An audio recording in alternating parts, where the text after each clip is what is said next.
Why buy chocolate creams for $2 or $3 when you can spend 3 or 4 times as much and waste 4 hours of time trying to create the vintage version? This is The Pastime Cooking. If you follow my channel, you know I've been cooking my way through our family's old collection of recipes, and I am planning on making vintage candies all the way up until Christmas. So tonight I pulled out this recipe for chocolate creams. Now I have always wanted to make this, but this was the first year I've ever attempted to. Who doesn't love chocolate creams? Vintage little balls of cream and sugar covered in chocolate? That sounds really good, right? I see this very standard chocolate cream recipe in a lot of vintage cookbooks.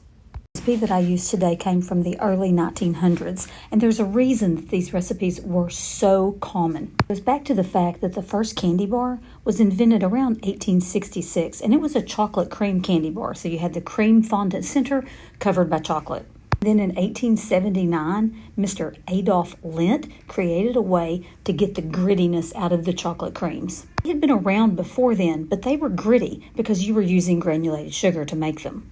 Then Mr. Lindt came up with a way to take that gritty chocolate and turn it into something smooth and creamy. Now, although these chocolates were mass-produced, they were still a little pricey.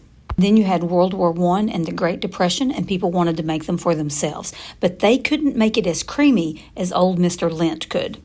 The reason these chocolates were so popular was because Prohibition happened, and these little chocolate mints replaced alcohol at the end of your meal. I have to tell you, I didn't like these. The taste was good, but it's definitely gritty. And probably in 1910, when you didn't have anything else, they were great. They were a real treat. But today, in 2025, I don't think anybody's going to want to eat these. If you want to try them and give it a shot, here's how you do it.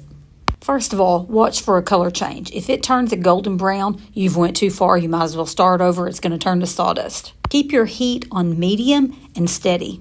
Dissolve your ingredients together before you turn on your heat.